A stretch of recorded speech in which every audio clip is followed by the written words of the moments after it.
जय गुरुदेव। श्री स्वामी विष्णु तीर्थ जी महाराज द्वारा रचित आत्म प्रबोध के पृष्ठ 125 से आगे।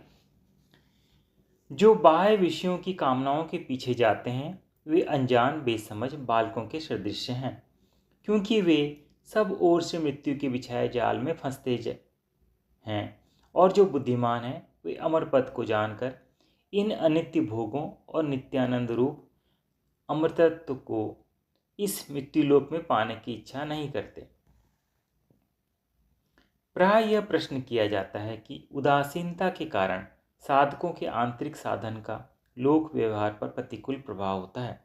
नवीन युग की प्रगतिशील संतानों की उन्नति में बाधक होता है, और जब उनकी संतानें उनसे अच्छा व्यवहार नहीं करती तो उनके रवैये से उन्हें चिढ़ आती है, जिसका प्रभाव उनके आध्यात्मिक मार्ग में विपरीत होता है।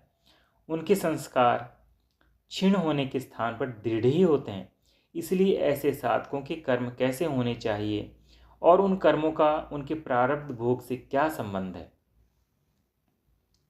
सर्वप्रथम यह समझना आवश्यक है कि प्रगति किसे कहते हैं और प्रगतिशील देश अथवा समाज कैसा होना चाहिए। प्रगति का अर्थ वास्तव में समृद्धि का सूचक है।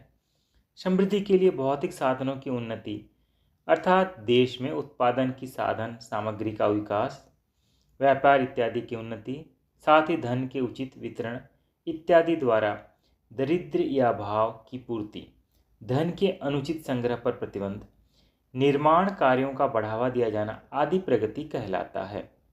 परंतु भोग साधनों की उन्नति के साथ जनता का चरित्र निर्माण भी उतना ही आवश्यक है। स्वार्थ परायणता, बेईमानी, छल कपट, व्यभिचार, डाकेजनी किसी समाज को समृद्ध नहीं बनने दे सकते। उच्छृंखल, असंयत, चरित्रहीन व्यक्ति को सभ्य नागरिक कौन कह सकता है। इसलिए भोग साधनों की वृद्धि के साथ उसी अनुपात से प्रत्येक समाज में संयम, निस्वार्थता, ईमानदारी प्रभृति सद्गुणों का उन्नत होना भी अनिवार्य है। सारांशतः भोग परायण स्त्री पुरुष को प्रगतिशील नहीं कहा जा सकता। पाश्चात्य देश यद्यपि धन धान्य से समृद्ध हैं, परंतु भोग परायणता को कलंकी समझा जाता है। एक भौतिक भोगाशक्त शराबी, स्त्री लंपट, व्यभिचारी एवं पुंगश्चली स्वतंत्र महिला के दृष्टिकोण से एक साधक का दृष्टिकोण पश्चिम पूर्ववर्ती विपरीत है। आज का समाजवाद विवाह पद्धति को निहित स्वार्थों की पूर्ति कहता है। किसी की प्रिय वस्तु को छीन लेना न्याय संगत मानता है। धर्म, ईश्वर उपासना, योग साधन, सच्चरित्र को समाज की प्रगति का शत्रु कहता है।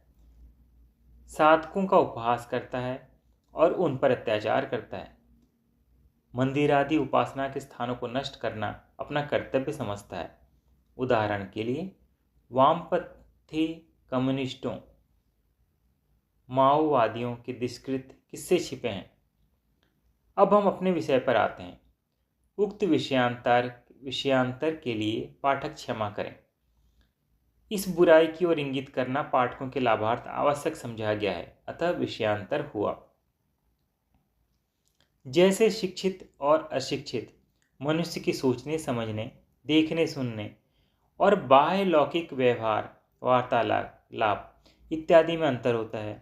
जैसे क्रोधी एवं शांत, कामाशक्त और काम वासना युक्त, दयालु और क्रूर, प्रेममय, सौहार्द और रुक्ष स्वभाव, सद्गुण संपन्न और विपरीत स्वभाव वालों के व्यवहार में अंतर देखा जाता है, उसी प्रकार आध्यात्मिक साधन संपन्न मनुष्य जिसकी अविद्या, अस्मिता, राग द्वेष, अभिनिवेश क्षीण हो गए हैं, उसका अथवा कम होने लगते हैं, और इतना मनुष्यों के व्यवहार में अंतर होना आवश्यक है।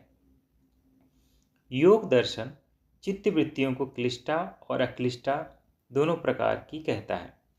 क्लिष्टा बंधन का कारण है और अक्लिष्टा वृत्तियां जीवन मुक्ति का स्वरूप हैं। अक्लिष्टा वृत्तियां लोक समाज को हानि नहीं पहुंचा सकती, सबके कल्याण का ही हेतु होती हैं।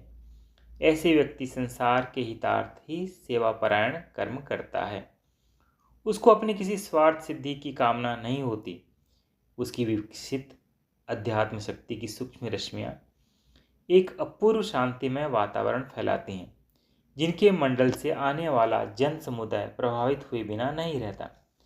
वह व्यवहार कुशल होने के साथ साथ सभ्य समाज के बौद्धिक एवं मानसिक स्तर को उन्नत करता है, सच्चरित्र का निर्माण करता है और राष्ट्र का उत्थान करता है। उसकी जगत से उदासीनता उस पुष्प के सदृश है जो संपूर्ण वाटिका को अपनी सुगंध से सुगंधित करता है।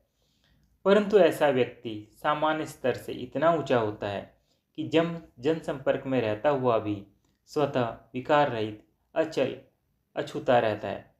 संसार के शुभाशुभ कर्म उस पर अपना रंग नहीं जमा सकते। निर्दोषम ही समम ब्रह्म तस्यास्ति ब्रह्मणि स्थिति। पृष्ठ 128 की समाप्ति। जय गुरुदेव।